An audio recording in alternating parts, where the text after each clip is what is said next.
Valentin.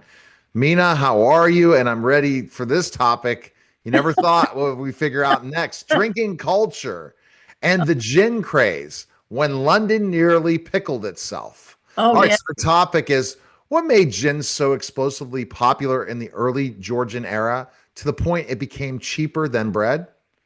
that was it because it was cheaper and it was easy to make. Anybody with a tub could make gin and bottle it and sell it, and so it was very cheap. In fact, um, I can't remember the name. They had a name that they called these prostitutes, and they were the lowest rung of the ladder as far as prostitute, and they would do what you wanted for a bottle of gin. Terrible.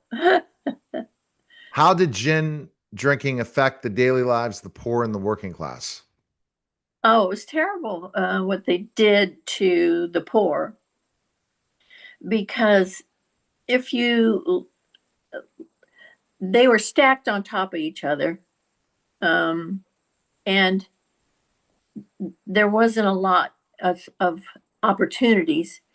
If they couldn't read, they couldn't write, they couldn't clean themselves, so they didn't have the money to buy clothes, but they could scrounge or steal enough to escape, and their escape was gin.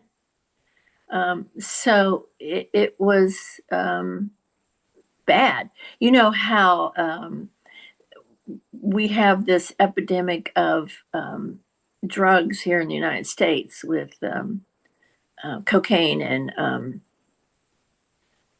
the other, I can't remember now. That's terrible. I've got brain fog. Congenital brain fade. But it was an epidemic just like we have here today. Mhm. Um, so the thing that differentiated our epidemic from their epidemic is it was isolated to London and the population was small. So it really was bad. Here in the United States, kind of spread out. So where I live, or where you live, we may not see the effects of it, but it's out there. Um, in London, everybody saw it Mhm. What did the government do to try to control the crisis, and why did their early laws fail so miserably?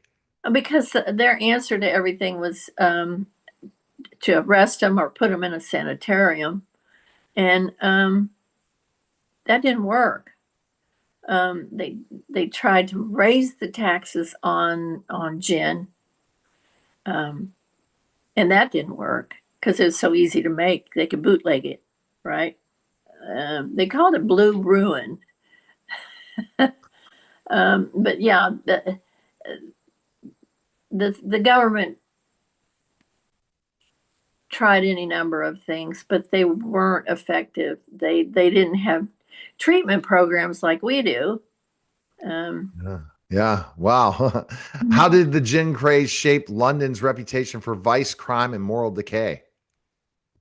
well, because the East End and the West End or the East End of London was shanties and wooden places stacked on top of each other. Um, and the population, that particular population, just continued to grow.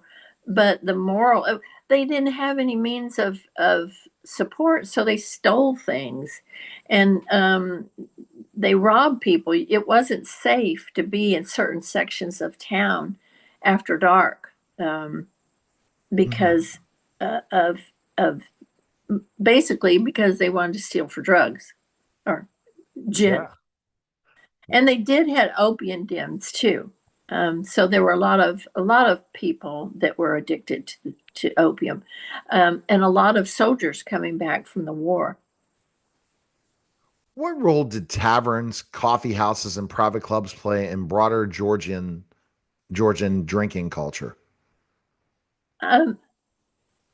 Coffee houses were great. Um, and there were a lot of them. And people identify England with tea, but it was coffee. Of course, genteel establishments had tea, but um, the coffee houses were in abundance, and they rarely had anything other than coffee, tea, um, torts, pastries, those kind of things. There were some taverns that had ale and gin.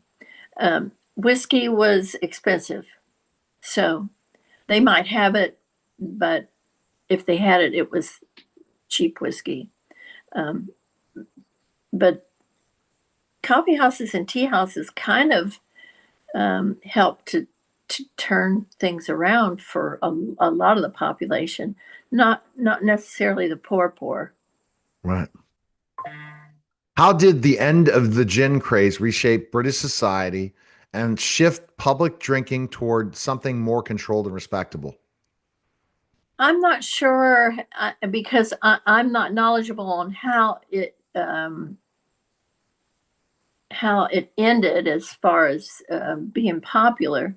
I know in the upper and middle classes, they had a tendency to drink whiskey and scotch um, because Scotland, although it was a part of the United Kingdom, for a long time, they weren't looked at as being as civilized or sophisticated as England.